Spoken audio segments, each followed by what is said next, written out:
Hello friends, so welcome to the channel.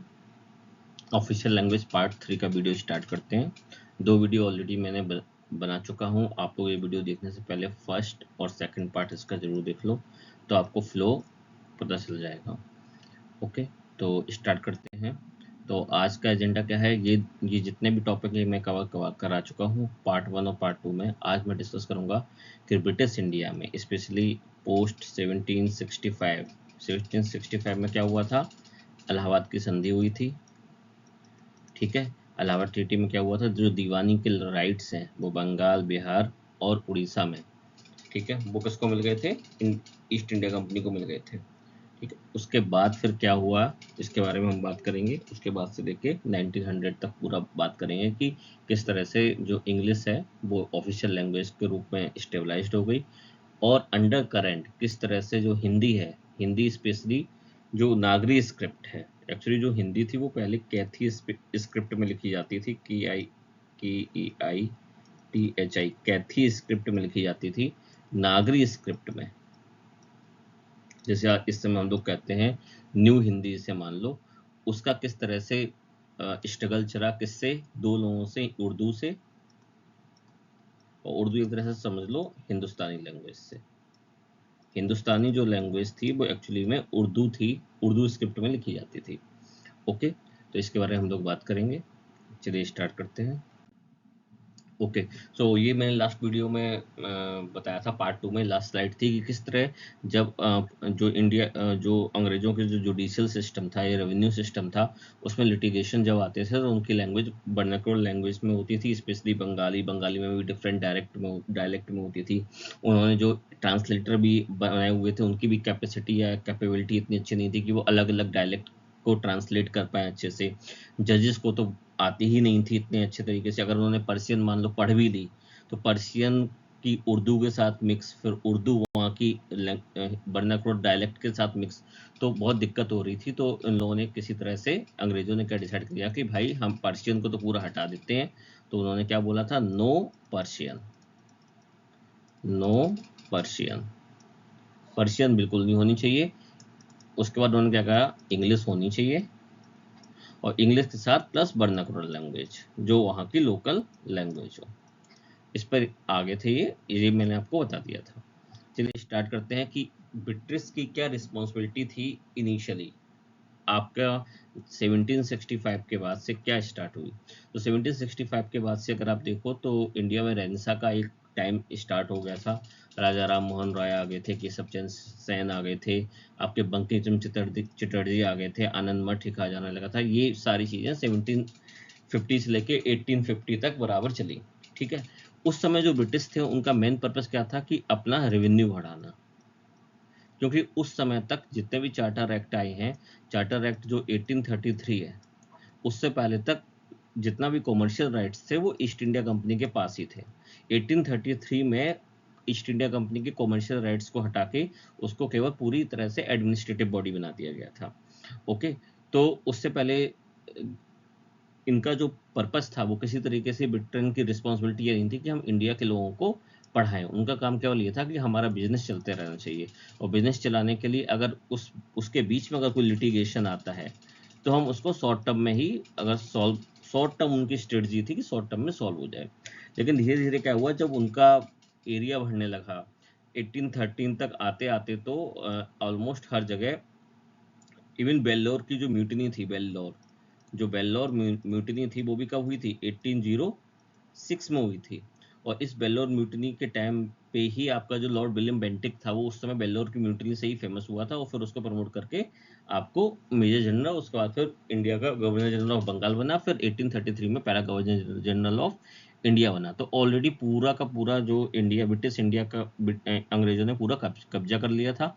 और आपका जो फ्रांस के जो लोग थे, फ्रांसीसी को भी बहुत ही ज़्यादा ख़त्म कर दिया था। अब इनका पर्पस क्या हुआ, तो 1813 में जो एक्ट आया उसमें उन्होंने कहा कि भाई 1 लाख रुपए जो है वो ईस्ट इंडिया कंपनी लगा सकती है। किसके लिए? इंग्लिश के लिए नहीं, for the betterment of education, for the betterment of language. उसमें यही लिखा था, इंग्लिश के लिए। और मेनली जो था, जो इसको फोर्स किया था वो उस समय के ही लोगों ने फोर्स किया कि भाई आप ये चीज़ लाओ। तो इस समय जो मनी ग्रांट करने के लिए क्या हुआ कि आप जब पैसे आप मांगोगे तो कोई सी इंस्टीट्यूशन में लगाने के लिए मांगोगे ना, तो कुछ इंस्टीट्यूशन भी खुले। वो जो इंस्टीट्यूशन खुले वो कौन कौन से खुले? 1817 में हिंदू कॉलेज खोला राजा राम मोहन राय ने और डेविड हैरे ने मिलकर आपस में, ठीक है। इसके बाद ये जो मनी थी वो किस में स्पेंड हुई? Money available was spent mainly on the teaching of Sanskrit and Arabic and on the translation of English works into these language. तो शुरुआत में इनिशियली जो रुपए आए उनका काम क्या था कि वर्नाकुलर लैंग्वेज को ही प्रमोट करना। 1804 में अगर आप देखो राजा राम मोहन राय उन्होंने जो लिखा था तोहफत उल मुआहिदीन एक गिफ्ट टू नॉर्थ ईस्ट, ये भी उन्होंने किस लैंग्वेज में लिखा था? पर्शियन लैंग्वेज में लिखा था। तो आप देख रहे हो 1804 तक पर्शियन जो थी वो ऑलरेडी डिमांड में थी, लोग उसे पढ़ते थे। जितने भी कायस्थ थे, जितने भी मुस्लिम कर्क थे, इनफैक्ट उन्होंने तो डीपर्सनाइजेशन के अगेंस्ट में हमेशा बात रखी थी, क्योंकि कायस्थ लोग थे, जब मैंने बताया खत्री लोग थे, वो उनकी जनरेशन के थ्रू वो लोग पर्शियन लैंग्वेज में एक्सपर्ट हो चुके थे, ठीक है। इसके बाद क्या हुआ कि 1837 में ये तो हुआ आपका जो उस समय इंडिया के जो ओरिएंटलिस्ट थे या फिर इंडिया की एक तरह से मान लो सेमी रिफॉर्मिस्ट थे। उस रिफॉर्मिस्ट पूरा नहीं कह सकते इनको, क्योंकि इनके अंदर ट्रेडिशनल कल्चरल जो अपब्रिंगिंग थी वो अभी भी पूरी तरह से हटी नहीं थी, ठीक है। ये थोड़ा थोड़ा चेंज ला रहे थे। इनफैक्ट एक चेंज आ रहा था। दूसरा चेंज क्या आ रहा था कि क्रिश्चियंस जो थे, जो मिशनरीज थे, उनका काम क्या था? जो मिशनरी जो थे इंडिया में 1542 में सेंट फ्रांसिस जेवियर आ गए थे, ठीक है। तो क्रिश्चियनिटी जो मिशनरीज थे तो वो ऑलरेडी इंडिया में रूट उनका हो गया था। लेकिन आपको याद रखना चाहिए कि ये जो क्रिश्चियंस और मिशनरी थे, इनको ईस्ट इंडिया कंपनी अपने एरिया में अलाउ नहीं करती थी, क्योंकि वो उस समय तक प्योरली कॉमर्शियल बॉडी थी। तो जितने भी मिशनरी ऑपरेट करते थे वो जो डायरेक्ट जो किसी राजा के एरिया में करेंगे या फिर जहाँ पर ईस्ट इंडिया कंपनी अपना बिजनेस नहीं कर रही होगी वहाँ से ऑपरेट करते थे, ठीक है। अब ये जो उस मिशनरीज थे उनका पर्पस क्या था? ये जो एजुकेशन देते थे या जो चर्च खोलते थे वहाँ पे जो एजुकेशन देते थे वो कौन सी लैंग्वेज में देते थे? लोकल लैंग्वेज में देते थे। लेकिन धीरे धीरे उसी स्कूल में वो क्या कर रहे थे? धीरे धीरे इंग्लिश एजुकेशन भी स्टार्ट कर रहे थे। अगर आपने देखा होगा स्टार्टिंग में जो लोग, जिन लोगों की एज होगी, जो लोग 90s बॉर्न होंगे और वो लोग अपने सरकारी स्कूल से पढ़े होंगे, उनको पता होगा कि इंग्लिश भी एक तरह से हिंदी में पढ़ाई जाती थी। इंग्लिश की बुक में भी केवल इंग्लिश की जो स्पेलिंग होती थी वही इंग्लिश में लिखी होती थी, बाकी सारी चीज़ें हिंदी में लिखी होती थी। वैसे ही इंग्लिश एजुकेशन को वर्नाकुलर लैंग्वेज उन्होंने पढ़ाना स्टार्ट किया। लेकिन फिर धीरे धीरे जो वेस्टर्न सब्जेक्ट आए वो उन्होंने इंग्लिश मीडियम में ही पढ़ाना शुरू कर दिया। जैसे हम लोग जब छोटे थे तो हम लोगों को क्लास में जब कंप्यूटर स्टार्ट किया गया था, वो किसमें किया गया था? उसके लिए पूरा इंग्लिश में लिखना पड़ता था। स्टार्टिंग में कंप्यूटर की भी डेफिनेशन हर जगह हिंदी में लिखाई गई, लेकिन धीरे धीरे 1-2 क्लास बाद या 5 क्लास बाद वो क्या हुआ, वो इंग्लिश में ही लाया गया। तो धीरे धीरे स्लोली लेकिन डू श्योरली जो मिशनरीज थे उन्होंने भी इंग्लिश को इम्पोज करना या पेनिट्रेट करना स्टार्ट कर दिया था। इनफैक्ट उस समय के जो वेस्टर्न थिंकर थे, लॉर्ड में लोग ये जो मैंने स्टेटमेंट लिखा है, a single self of a good European library was worth the whole native literature of India and Arabia. ये केवल मैकाले का विचार नहीं था, जितने भी वेस्टर्न जो थिंकर थे उनका यही तरह का थॉट था। बस मैकाले उन सारे वेस्टर्न थिंकर को पर्सोनिफाई करता है, इसलिए हम लोगों को ये कह देते हैं हाँ ये मैकाले ने बोला था। तो ये इस समय स्टार्टिंग थी, ये मैं बात कर रहा हूँ 1765 से लेके 1817 तक या 1820 तक ये सारी बातें हो रही थी, ठीक है। फिर क्या हुआ, ये जो 3 इंस्टीट्यूशन की मैंने फोटो लगाई है, ये 3 इंस्टीट्यूशन बहुत ज़्यादा इंपॉर्टेंट थे इंग्लिश को पीक पे लाने के लिए। सबसे पहले मैं बात करूंगा इस बारे, ये बिल्डिंग किसकी है? ये बिल्डिंग है सुप्रीम कोर्ट ऑफ कोलकाता या कोलकाता जिसे उस समय बोलते थे, ठीक है। ये कब बना था? 1773 के चार्टर रेगुलेटिंग एक्ट के थ्रू बना था। जब ये सुप्रीम कोर्ट बना तो सुप्रीम कोर्ट ने सबसे पहले कहा कि भाई देखो लैंग्वेज होनी चाहिए वो इंग्लिश होनी चाहिए, और ये जो लैंग्वेज होनी चाहिए इसने ही एक तरीके से ये जो आपका एक्ट बना बाद में 1837 का एक्ट, जिस जो मैं आपको आगे बताऊंगा, जिसमें लैंग्वेज को पर्शियन से हटाकर इंग्लिश कर दिया गया, इसमें इसका सबसे बड़ा रोल था। ऐसे ही एक श्रीरामपुर कॉलेज बना, ये भी सबसे ओल्डेस्ट कॉलेज था जहां पर एजुकेशन का मीडियम इंग्लिश भी रखा गया और वर्नाकुलर लैंग्वेज में भी रखा गया। अब देखो ये श्रीरामपुर था, ये श्रीरामपुर कौन सी जगह थी? ये क्रिश्चियन मिशनरी ऑपरेटेड यहाँ से होते थे ईस्ट इंडिया कंपनी से। अब ये जो ईस्ट इंडिया कंपनी के आउटसाइड श्रीरामपुर बनता था, श्रीरामपुर अभी वेस्ट बंगाल में है, तो श्रीरामपुर कॉलेज जो बना वो बहुत पुराना बना, इनको मिशनरीज ने स्थापित किया था, नॉट ईस्ट इंडिया कंपनी। और इनका भी पर्पस क्या था, वेस्टर्न एजुकेशन, साइंस और जो भी आपकी लिटरेचर अगर है उसको इंग्लिश मीडियम में डालने की कोशिश की गई। ये आपका था हिंदू कॉलेज। ये जो फोटो मैंने लगाई है वो किसकी लगाई है, हिंदू कॉलेज, जिसे बाद में प्रेसिडेंसी कॉलेज भी कहा जाने लगा। ये जो हिंदू कॉलेज था वो इंग्लिश मीडियम का एक तरह से क्या कहते हो की स्टोन बन गया। क्यों, इसमें ही आपके सत्येंद्रनाथ टैगोर बने, द्वारका सत्येंद्रनाथ टैगोर यहाँ से पढ़े हैं, केशव चंद्र सेन यहाँ से पढ़े हैं, आपके जितने डब्ल्यू सी बनर्जी पढ़े हैं। मतलब आईसीएस का पहला जो निकाला था सत्येंद्रनाथ टैगोर ने निकाला था। दूसरा जो इंडियन था जिसने आईसीएस निकाला था वो डब्ल्यू सी बनर्जी था। दोनों इसी कॉलेज में पढ़े थे। तो हिंदू कॉलेज 1817 में बना। It is the one of the first college to receive grants from British under the Act of 1813 and provided Western education in English medium. Okay, अब आते हैं 1830 के बाद क्या क्या हुआ जिससे इंग्लिश ने डोमिनेट कर लिया एज एन ऑफिशियल लैंग्वेज। और एक तरह से जो हाई क्लास हिंदू कहते हैं या हाई क्लास मुस्लिम जो थे, जो रिच मुस्लिम थे, जमींदार थे, जिनका अंग्रेजों के साथ उठना बैठना होता था या जिनको हायर एजुकेशन में जाना था, वहां पे इंग्लिश पूरी तरह से प्रिवेल कर गई। नंबर एक इसमें आता है चार्टर एक्ट ऑफ 1833। उसने क्या किया, east India company now purely administrative body, east India company can now make rule for all of British India. इससे पहले क्या था, केवल बंगाल में रूल बना सकती थी। आपके मद्रास और आपकी बॉम्बे प्रेसिडेंसी थी वो अब इसके अंडर में आ गई। गवर्नर जनरल ऑफ बंगाल अब क्या हो गया, गवर्नर जनरल ऑफ इंडिया हो गया। पहला गवर्नर जनरल ऑफ इंडिया क्या था, लॉर्ड विलियम बेंटिक था। ठीक है, लॉर्ड विलियम बेंटिक ने आपका अपना कमीशन बनाया था 1833-34 में अंडर इसी एक्ट, जो लॉ कमीशन बनाया था। क्या बनाया था, लॉ कमीशन। इसमें किसमें, मैकाले के अंडर में। अच्छा, जो मैकाले था वो लीगल मेंबर था इंडिया काउंसिल का। ठीक है, उसने जो लॉ बनाए वही बाद में जाके 1860 में इंप्लीमेंट किए गए थे। किससे, जो आईपीसी आई थी। और पूरी की पूरी वो आईपीसी किसमें थी, इंग्लिश में थी। कोडिफिकेशन जो हुआ था। अब मैंने आपको लास्ट वीडियो में बताया था कि आपका जो औरंगजेब था, औरंगजेब ने पूरा का पूरा कोड किस में लिखाया था, पर्शियन लैंग्वेज में लिखाया था। ठीक है, इसको कन्वर्ट करके वो जो अंग्रेजों वाला चला वो कन्वर्ट करके 150 साल तक वो चला। उसके बाद आपका ये आया आईपीसी, किसमें, इंग्लिश में आई। अब ये जो इंग्लिश वाली आईपीसी है वो 1860 से लेके 1960, ये भी 150 साल करीब चल गई। और अब आपकी भारतीय न्याय संहिता आ रही है, ये आ रही है 2024 में। तो कोडिफिकेशन बहुत इजी चीज़ नहीं होती है, बहुत टफ चीज़ होती है। और अगर जब भी ये बनती है तो आप सोच लो कि बहुत ही ड्रास्टिक चेंज हो रहा है, लैंग्वेज में चेंज हो रहा है। जैसे पर्शियन थी, पर्शियन से इंग्लिश आई। इंग्लिश अभी भी 2024 में जो आई है ये भी इंग्लिश में आई है, लेकिन अब इसमें भी भारतीय न्याय संहिता इसका नाम दिया गया है, तो उसमें हिंदी डोमिनेट कर रही है। तो मैकाले का बहुत बड़ा इसमें रोल था। मैकाले ने क्या किया था, लॉर्ड विलियम बेंटिक ने जो रिफॉर्म्स किए थे उसमें मैकाले ने क्या किया था, it was the legal member, जैसे मैंने बताया आपको। इसने minutes of Macaulay Indian education पे दिए थे। और उसने क्या कहा था कि जितने भी यहाँ के नेटिव्स हैं उनको क्या देनी चाहिए, इंग्लिश एजुकेशन देनी चाहिए। ओके, इसके बाद आपका आया था 1837 का लैंग्वेज एक्ट। इसने क्या किया था कि इसने एक तरीके से पूरी पूरी जो इंग्लिश थी उसको ऑफिशियल लैंग्वेज बना दिया। ऑफिशियल, ये थोड़ा सा हट गया है, ऑफिशियल लैंग्वेज बना दिया। ठीक है, जुडिशरी में और रेवेन्यू में, दोनों में, 1837 के एक्ट में।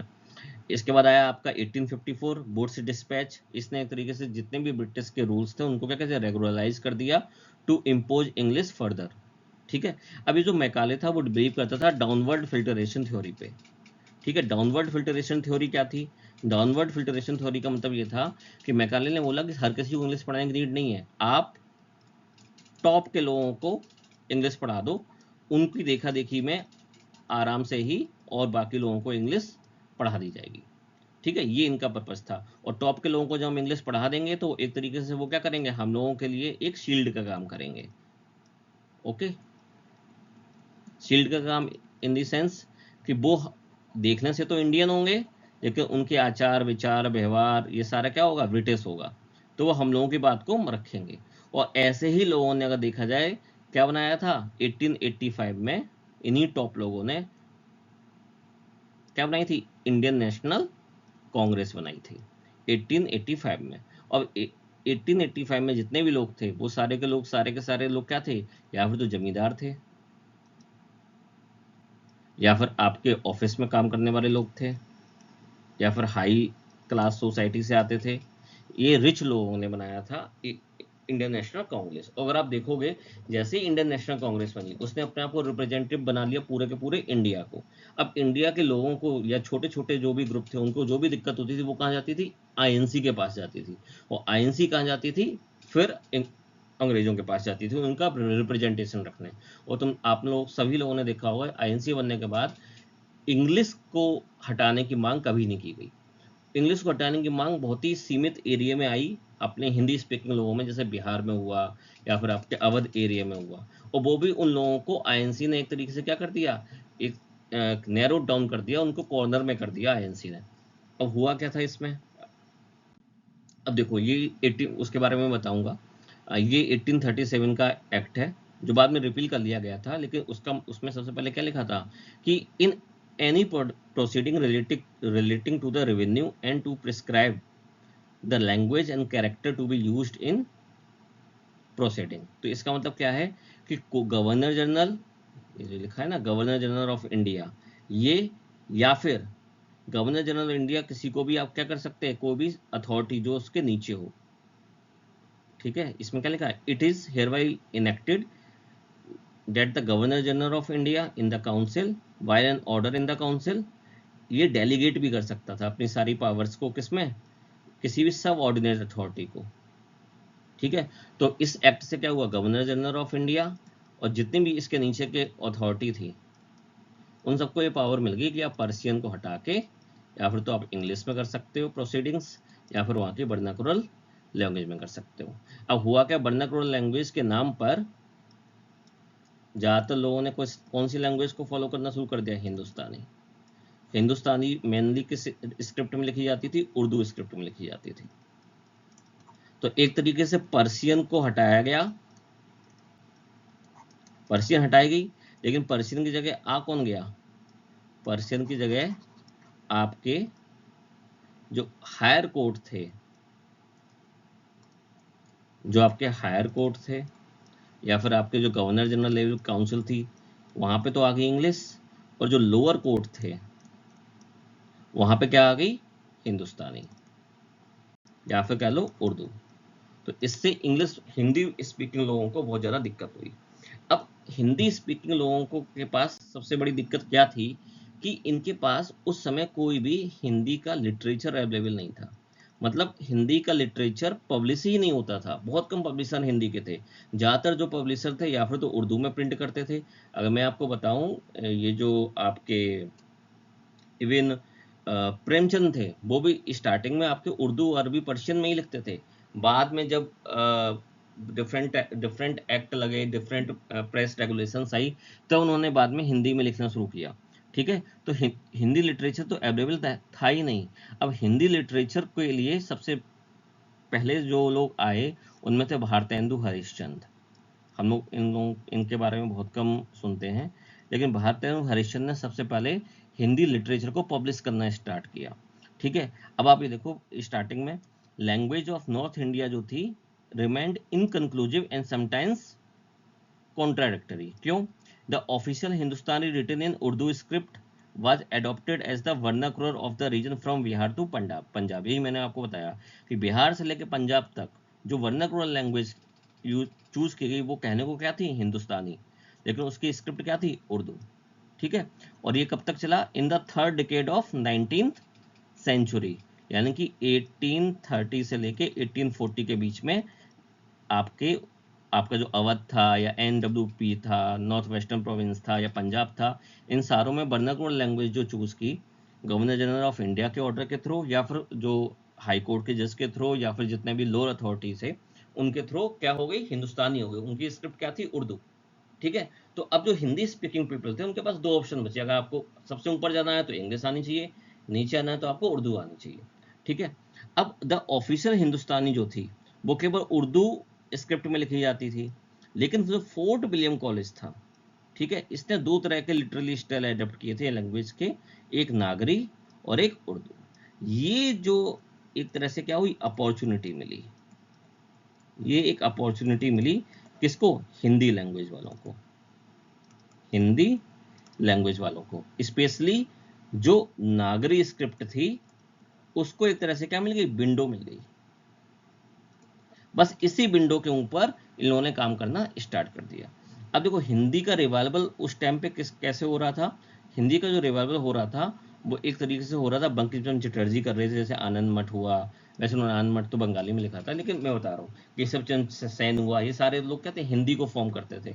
इनफैक्ट हिंदी केशव चंद्र सेन के कहने पर ही स्वामी दयानंद जी ने हिंदी के बारे में बात करना शुरू किया आर्य समाज के थ्रू। पहले वो संस्कृत के रिवाइवल की बात कर रहे थे, लेकिन केशव चंद्र सेन ने बोला कि आप हिंदी की बात करो, क्योंकि संस्कृत तो बहुत कम लोग उस समय बोल रहे हैं। उसके बाद उर्दू रिवाइवल जो मूवमेंट था, जब ये सब हिंदी वाले लोग कर रहे थे तो उर्दू वाले भी तो कुछ करेंगे। तो उर्दू वालों ने के थ्रू क्या हुआ? ये जो फैराजी मूवमेंट था ये दादू मियाँ का हुआ, अलीगढ़ मूवमेंट सर सैयद अहमद खान का हुआ, अहमदिया मूवमेंट ये मिर्जा गुलाम अहमद का हुआ। अब इसमें देखो ये जो मूवमेंट थे एक तरीके से ये आपके कल्चरल और रिलीजियस ज़्यादा थे, ये लैंग्वेज से रिलेटेड बहुत कम थे। इनके जो भी मोमेंटम, जो भी इनके मेमोरेंडम निकलते थे उसमें बस लास्ट की एक लाइन होती थी कि भाई उर्दू की भी बात करेंगे, लेकिन ऐसा कोई उर्दू के लिए किया नहीं। जब हिंदी ने अपनी स्पीड बढ़ा दी, हिंदी, अब हिंदी के रिवाइवल की जो स्पीड बढ़ी, वो स्पीड कैसे बढ़ी? देखो वो ऐसे बढ़ी, हिंदी को देखा जाने लगा हिंदुओं की लैंग्वेज के तौर पर, और जो हिंदुस्तानी या फिर कहते उर्दू स्क्रिप्ट को लिखा जाने लगा इस्लामिक के तौर पे। तो हिंदी हिंदुस्तानी उर्दू वर्सेस हो गया हिंदी, और इसको एक कम्युनल एंगल देना शुरू हो गया। ये कम्युनल एंगल शुरू हो गया आपका 1880 के बाद। ठीक है, अब देखो अवध और बिहार में उस समय क्या हो रहा था? अवध और बिहार में जो हिंदी का मूवमेंट चल रहा था वो चल रहा था स्पेशली कैसे? 3 पिलर्स थे। कौन कौन से? नंबर 1, नंबर ऑफ एप्लीकेशन और पेटिशंस जो थी बहुत ज़्यादा डाली गई 1868 में, 1873 में, 1898 में। ठीक है, और क्यों डाली गई? कि आप नागरिक कैरेक्टर्स को कोर्ट लैंग्वेज यूपी की बनाओ। ठीक है, क्योंकि यूपी में ज़्यादातर बोलने वाले यही थे। ठीक है, अब यूपी जो था एक तरह से यूपी गवर्न करता था अवध को, बिहार को, और ये मेजर पोर्शन था ब्रिटिश इंडिया का। दूसरा इन्होंने क्या बोला? Creation of number of literary work, ये मैंने आपको बता दिया है, written in favour of Hindi and popularizing the need to preserve Hindi cause there was no Hindi literature as compare to Hindustani and Urdu. इस ये जो फील्ड था इसको किसने फिल किया? सबसे इंपॉर्टेंट इसमें शख्स आते हैं भारतेंदु हरिश्चंद्र ने। उन्होंने कवि वचन सुधा लिखी, हरिश्चंद्र मैगजीन लिखी, हरिश्चंद्र का लिखी 1868 से लेके 1884 तक। ठीक है, इसके बाद एक चीज और आई, एक आई आपकी नागरी प्रचारणी सभा।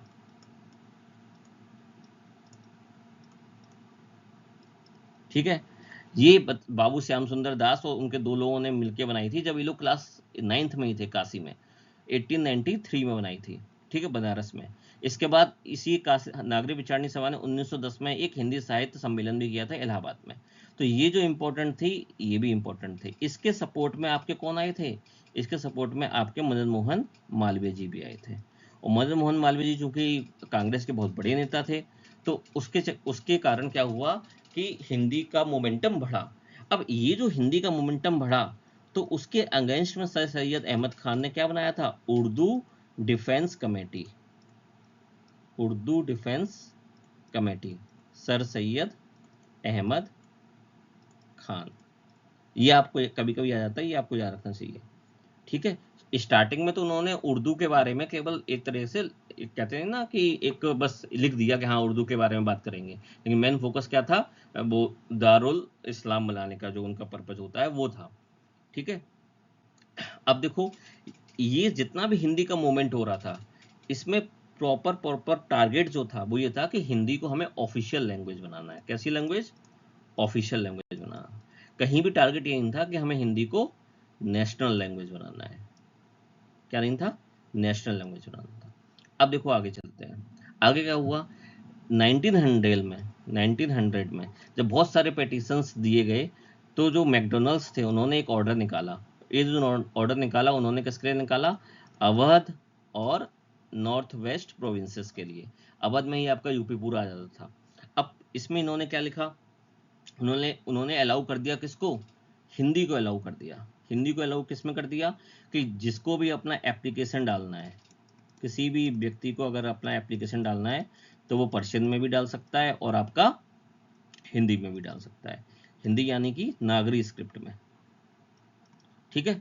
इसके बाद जो भी सरकारी न्यायालय है या फिर जो ऑफिसर्स हैं वो वर्नाक्युलर लैंग्वेज में प्रकाशित अगर किए जाते हैं तो वो दोनों लैंग्वेज में प्रकाशित होंगे। मतलब अगर वो वर्नाक्युलर कोई लैंग्वेज में कोई ऑर्डर आ रहा है तो वो किस में आएगा, पर्शियन में भी आएगा और हिंदी में भी आएगा। ठीक है। इसके बाद आपका जो इसमें लिखा है, अंग्रेजी अफसरों को छोड़कर आज से किसी न्यायालय में कोई मनुष्य उस समय तक नहीं नियत किया जाएगा जब तक वह नागरी और फारसी अक्षरों को अच्छी तरह से लिखने में या समझने और पढ़ने में काबिल ना हो। मीन्स एम्प्लॉयमेंट जो एम्प्लॉयमेंट था उसके लिए भी उन्होंने कहा कि जब अगर आप एम्प्लॉयमेंट में अगर if you are not an English person, British person, तो आपको पर्शियन भी जाननी पड़ेगी प्लस हिंदी भी जाननी पड़ेगी। तो एक तरह से 1900 में जो ऑर्डर हुआ उससे जो ब्रिटिश इंडिया का जो मेजर पार्ट था, जो ऊपर का पार्ट था, वहां पर हिंदी को क्या कर दिया गया, ऑफिशियल लैंग्वेज का दर्जा दे दिया गया। ठीक है। 1900 के बाद क्या हुआ, ऑफिशियल दर्जा जब मिल गया तब हिंदी को नेशनलिस्ट लैंग्वेज से लिंक किया गया। इसके बारे में मैं आपको अगली स्लाइड में बताऊंगा, अगले वीडियो में बताऊंगा।